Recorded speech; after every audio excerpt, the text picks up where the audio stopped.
Hello, good morning. Welcome to Old Man Energy. I'm your host, Flint Anderson, and today we are going to be talking about communication. It's been a while since I've touched base on this and some recent incidents in one of my other businesses, plus a lot of communication with friends and talking back and forth has made this a very necessary and apparent topic, and one that a lot of us, I think, struggle with. One of my favorite quotes to make you remember communication is the greatest problem with communication is the illusion that it happened. That's a quote by George Bernard Shaw. He summed it up better than I've ever heard, and I've used that quote for years. We can only communicate with people in the ways that we understand things. We can also understand what people are trying to communicate with us only in the manner that which we interpret them. So communication often happens, but a lot of times we don't understand what each other's talking about, or we think we understand, which is sometimes more dangerous, and we don't actually understand what they're talking about at all. That, given the fact that a lot of people don't know how to listen these days and simply wait for somebody to stop talking so they can tell their story or tell their part, so they're not really listening or gauging anyway, it creates some interesting situations. I'm going to share one particular situation, then we'll break it down. We took over a job in my maintenance business for another contractor, come in seemingly pretty simple on the front side, finish up what needed to be done and what was not already assigned to other crews. This is not a big deal. This was a new client for us, so there was a little bit of confusion as far as what needed to be done, who was doing what, how things needed to be done, and their expectations. They assumed that I knew what they wanted and what they needed. I assumed that we were going to be providing this and that they had effectively communicated that. This is not what happened. After about 10 to 15 days into the project, we realized that there was a vast communication gap. Got a large punch list, asked to have a meeting out there. This is not what we expect. This is not what we need. Some of the stuff that I had been told was being done by another contractor was not. Some of the expectations and things that they wanted that were communicated on the front side is not what they meant, even though it is what they said. And some of the ways that they process things, paperwork, payouts, things like that, were communicated, but not as effectively as they should have been. Created an interesting situation, not to the point where it was a problem, and not all of it was bad. Some of it was to the good side, but it was very frustrating because we both believed that we had communicated effectively with each other and it just had not happened. So, breaking that down, I want to share from my frustration on this experience, and we're still dealing with it a little bit. We didn't lose the client, but I think we've got it worked out now. But wanted to share this and help you guys to be more effective. The first thing that you have to do to be an effective communicator is you have to listen, and not just listen to respond, but truly listen. Listen to what people are saying, listen to the tone of their voice, watch their body language, truly immerse yourself in what they're telling you, and close your mouth and just listen to gather information. That's the first thing that you need to do. You'll get to say your piece if it's necessary, but we often overtalk anyway. And that's another piece I'll talk about in a minute. You won't lose anything by listening. If nothing else, you'll gain more information than you thought was there presently, and you'll understand where their frustration and their pain points are. If you're in a position to do so, write that stuff down. Write down the important things so you can refer back to them later. You're going to want to do this anyway, especially if it's a situation like mine where there's some expectation of performance, or you are going to be expected to deliver on something. You want to make sure you write it down. You're absolutely clear on it. Make sure that you use examples if you're not clear, and go with your gut on this, guys. If your gut's telling you something's wrong, or your gut's telling you still don't understand something, clarify it. Clarify it 2, 3 times. Clarify it till it's annoying. It will only make it easier in the long run for you. I'll give you an example. The payout on this particular project was 10 days. I mean, I'm very specific about payouts. One thing I teach in my all of my classes is make sure that you negotiate your payment arrangements up front. Much easier to have those conversations at the beginning than it is at the end, managing expectations. So asking about the payout. Payout was 10 days. Submit your invoice on this date. Everything's verified. It's paid out on this date, 10 days later. Okay, no problem. I didn't use specific dates. We used days. You have to submit your invoice on Friday. Everything's verified. It's paid out the following Friday. Usually takes a couple days to process. So 10 days out, beginning of the following week. Okay, no problem. I gave an example back using that, but still no dates, and was told yes. Well, turns out that they were meaning the following Friday, which was 10 business days later. I was understanding that Friday, payout 3 days after that was 10 days later. Seemingly innocent misunderstanding, but creates a huge problem because we have expectations. People need to get paid. We have payroll to cover things like that. Again, not a big deal. Does it mean that they acted without integrity? No. Does it mean that I did not try and clarify the understanding?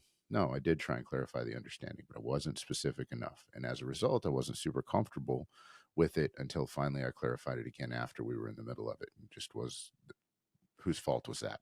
Well, they could have been more clear on payouts. We could have had a longer discussion, or I could have asked them more. There were other communication errors or occurrences like this that we didn't realize were communication errors or occurrences.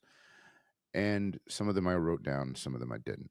So I'm not going to beat that example to death. But remember, listen, repeat back, and clarify what you guys are talking about every time you're talking to somebody, especially in a business situation or in a personal situation where you're trying to work something out.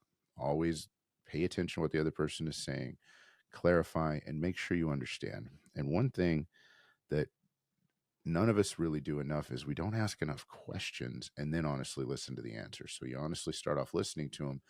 If you're not clear on something, or you want them to um, talk more about something, or you want them to explain something more clearly, don't be afraid to ask those questions. Don't be afraid to ask the questions to the point where you feel like you're annoying them. You're not.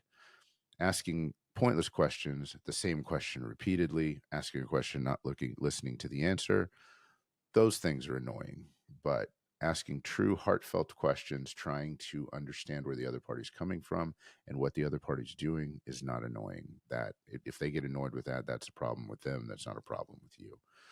If you're doing it from a place of sincerity and true understanding, you usually won't ever run into that. They'll be happy to continue explaining, because ultimately the point of telling the story or having the talk is so that you can have effective communication. That takes me to one more step. Agreement is not necessary to understanding. They may be trying to convince you of something. You may be trying to convince them of something. Or, and this happens more often than not, you may just be having a conversation.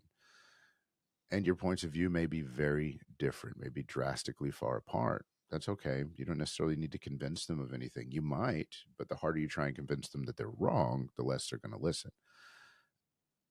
And agreement is not necessary for effective communication to occur. All that's necessary is that you listen.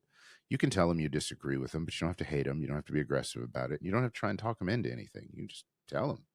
Say, okay, I may not necessarily agree with that, but I understand that that's what you're trying to tell me. As a matter of fact, I think it's critical that if you don't agree with them, you tell them that you don't agree with them, but you understand what they're saying. That doesn't mean that you're endorsing it. It just means that you've heard them and that you're going to move on. You're going to take that information and use it as their position. And I don't even want to get into agreement, disagreement, and arguments here, because that is when communication has stopped. It's a prime example of people just wanting to say their piece and move forward. So you can fill in the gaps on that one. Once you're done with your meeting, with your follow up, with your deep conversation, with whatever it is, process the information and then repeat back to them what you understand that they said and what they meant. Be as specific and detailed as possible. This is especially important in business environments, that this last follow-up piece occurs. And even after it occurs verbally, then it needs to occur in writing, usually via email these days, sometimes via text message, but somewhere that will jog both parties' memories of the conversation and the statement of understanding. This is absolutely critical in a contract negotiation and in expectations and understanding. If you're dealing with a supervisor, you're dealing with an inspector, you're dealing with somebody who has a position of authority over you, the way you get paid, the way you operate your business, or they can send you business and referrals. It's, it's critical that you understand what they're saying exactly. And the only way to do that is to repeat it back to them with your level of understanding. And then ask them to tell you if that's what they meant. If it is, throw it into an email, throw it into a text. Hey, per our conversation, here's what we agreed to. Here's what I understood. Here's what your expectation is. Thank you very much. Gives you a reason to follow up with them, which engenders communication, but it also gives you something to refer back to so that at the end they can come back in and refer back to that if they think, well, you're not supposed to do this. And it protects you and it protects them. Well, no, here's what you told me. Here's my statement of understanding. You told me this was accurate. So then if things have changed, you can have another discussion, but you can make sure that you have communicated effectively and that you've talked to that person. If you get irritated with somebody, if you're starting to get frustrated with them, if you're not able to have a conversation at a normal level, it's okay to tell somebody, listen, this is really frustrating me.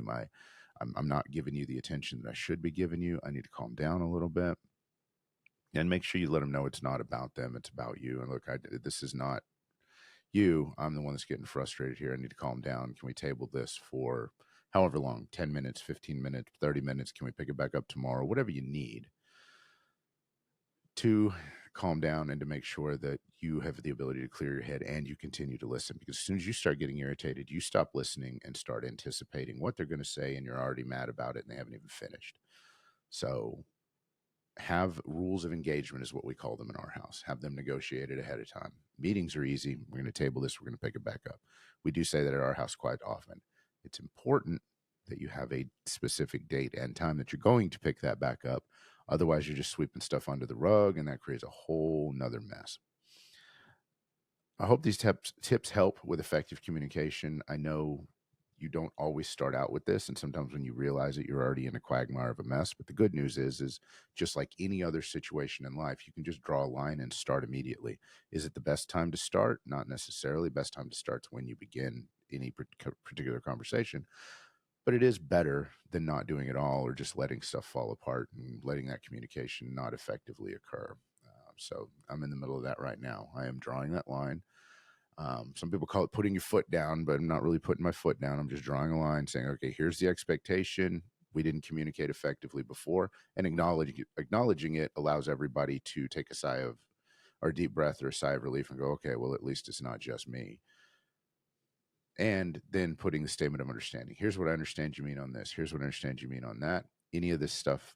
Otherwise, let's open and let's discuss. Hopefully this helps, guys. If you want more tips, tricks, stuff like this, make sure you like and subscribe. Follow me on social media.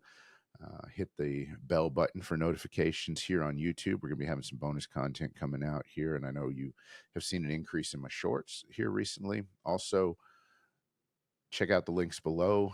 I have classes opening up in which I teach these skills for business, both big and small, and both entrepreneurs looking to grow and one's just starting out. So check it out. If you have any questions, shoot me a message. Love y'all.